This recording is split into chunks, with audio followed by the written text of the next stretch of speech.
La plus grande richesse de la République démocratique du Congo ne réside pas d'abord dans l'abondance de ses ressources naturelles, mais dans son génie humain, dans la capacité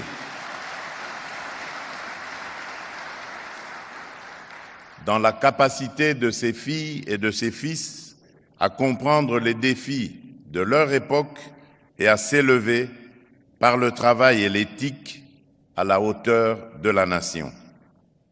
Or, dans un monde où la compétition entre États s'intensifie, où l'efficacité publique devient un facteur de puissance et où la confiance des citoyens se gagne au quotidien, l'administration congolaise ne peut plus être prisonnière des images dégradantes d'hier, celles d'un labyrinthe d'inertie, de lenteur et d'inefficacité. C'est précisément pour rompre avec ces pratiques et ouvrir une ère nouvelle que nous avons décidé de faire de l'ENA l'un des piliers d'une réforme profonde, à savoir briser les chaînes du clientélisme pour consacrer dans notre République le seul culte qui vaille, celui du mérite.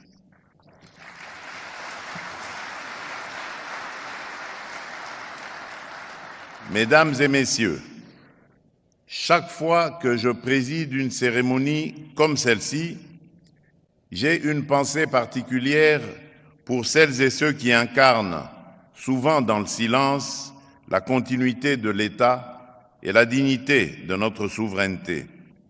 Nos fonctionnaires, nos agents publics, nos policiers et nos militaires.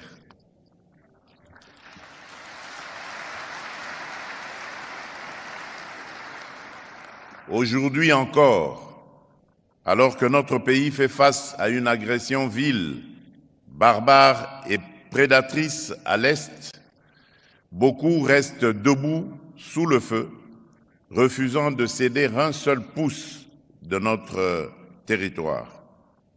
Leur sacrifice est le socle de notre dignité nationale. Qu'ils trouvent dans nos paroles et dans nos actes l'écho de notre reconnaissance et la preuve que la République ne les oubliera jamais.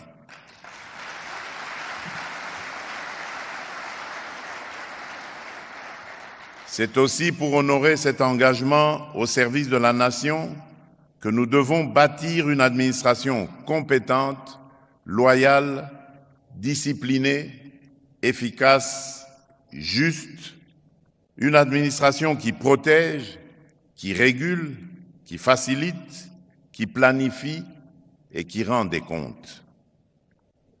Chers lauréats, chers nouveaux élèves, le programme de rajeunissement compétitif et qualitatif de notre appareil administratif, auquel l'ENA prend une part décisive, doit demeurer une voie centrale afin de pourvoir aux emplois vacants dans l'administration publique. Il garantit à la République des agents compétents, attachés à l'intérêt général, ne relevant d'aucune obédience, mais seulement de leur mérite, de leur vocation et de leur serment de servir. Des jeunes compétents et conscients des enjeux de notre temps, il y en a dans ce pays. Ils existent dans toutes nos provinces, dans toutes nos villes, dans tous nos territoires. Ils n'attendent qu'une chose, que la nation leur tende la main dans la justice et l'égalité des chances, afin que leurs talents deviennent une force publique. C'est cela l'esprit de l'ENA, ouvrir la porte de l'État à toutes les filles et tous les fils de la République démocratique du Congo, sans aucune barrière, sans autre barrière que le travail, la discipline et le mérite. L'État, en tant que personne morale, a besoin d'hommes et de femmes de qualité pour un fonctionnement optimal. Un État fort ne se décrète pas. Il se construit d'abord par la qualité de ses ressources humaines, par une chaîne de commandement claire, par des procédures simples, par une culture du résultat et par une éthique rigoureuse. C'est pourquoi je salue les efforts engagés par le gouvernement dans la refondation de la fonction publique, l'amélioration des outils de gestion des effectifs, la modernisation administrative, la moralisation de la vie publique et l'affirmation progressive de la méritocratie contre les habitudes de politisation et de clientélisme. Mais je veux aussi fixer un cap plus ambitieux.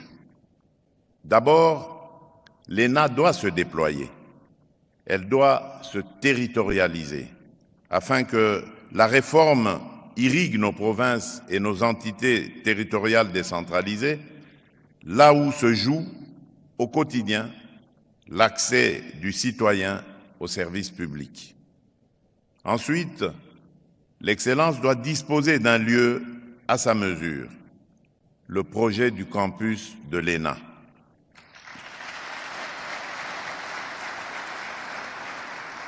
Ce projet doit sortir de terre. Je donne instruction au gouvernement, à travers les ministères compétents,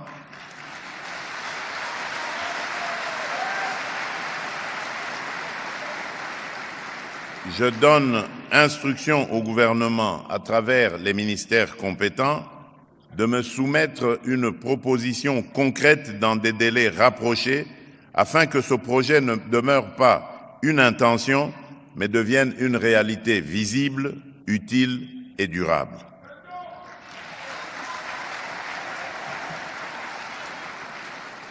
Chers énarques de la 9e promotion, vous avez fait un choix hautement symbolique. Vous avez placé votre promotion sous le nom du général Mamadou Ndala. Ce nom n'est pas un simple emblème, c'est un héritage, bien plus une responsabilité. Porter ce nom, c'est de vous obliger à la hauteur d'intégrité, hauteur de discipline, hauteur de courage. Si le général Mamadou Ndala est tombé sur le champ de bataille pour la défense de l'intégrité territoriale, votre champ de bataille à vous sera celui de l'administration publique. Vous devrez combattre la corruption, l'inefficacité, l'arbitraire et le mépris de l'usager. Je répète, vous devrez combattre la corruption, l'inefficacité, l'arbitraire et le mépris de l'usager.